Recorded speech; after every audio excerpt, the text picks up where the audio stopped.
रायगड, महाराष्ट्रासह देश विदेशातील ताज्या बातम्या पाहण्यासाठी मॅक्स इंडिया लाईव्ह चॅनलला सबस्क्राईब करा आणि बेल आयकॉन दाबायला विसरू नका.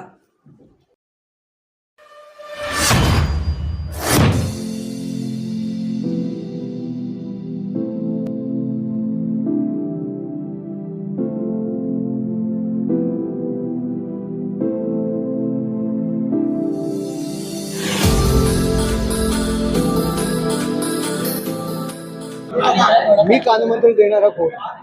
मी एक उमेदवार आहे. कानमंत्र वगैरे नाही. सगळ्यांना एकत्र भेटलो नव्हतो. आज त्यांच्याशी सगळ्यांशी एकत्र भेट घेतली आणि माननीय गणेश नाईक साहेब यांनी सगळ्यांना कामाला लागण्याचे आदेश दिलेले. काही नाराजगी होती याच्या अगोदर, ती सर्व दूर झालेली आहे आजच्या आपण बैठकीत.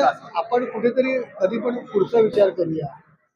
जर नाराजगी असती तर गेले 2 दिवस गणेश नाईक साहेब, संपूर्ण नाईक फॅमिली, भाजपचे नगरसेवक, भाजपचे पदाधिकारी भर उन्हामध्ये रस्त्यावर उतरलेच नसते. त्यामुळे नाराजगी आणि ह्याचा विषयच नाहीये.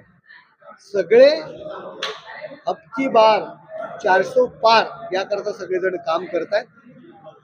140 करोड जनतेचा एकमेव उमेदवार आहेत, ते म्हणजे नरेंद्र मोदी साहेब. ग्राउंड लेवलला कसं काही दिसत नाही एकजूट झालेली. जेव्हा एकजुटीच्या मीटिंग असतील तेव्हा तुम्हाला आम्ही बोलू. आता ही जी बैठक सुरू होती ही एकजूट आहे म्हणूनच ही बैठक आहे ना.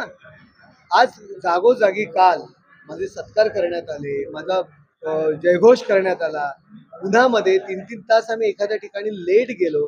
त्या ठिकाणी सर्व कार्यकर्ते वाट बघत बसले होते की एकजुटीचं निशाण आहे का आणखी काय.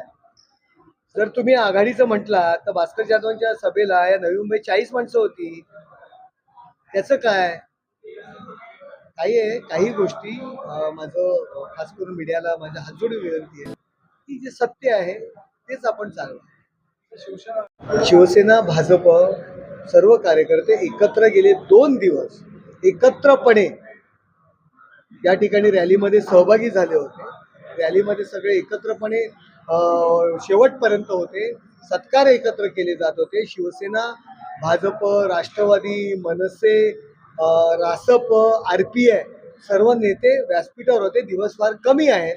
संपूर्णपणे 6 विधानसभा मतदारसंघ आहे. त्यामुळे आता मेळाव्यांपेक्षा आम्ही लोकांच्या भेटीगाठीला जास्त महत्त्व देतो. चौथ्या टप्प्यात वरिष्ठ नेत्यांची आपण सभा वगैरे ठेवणार.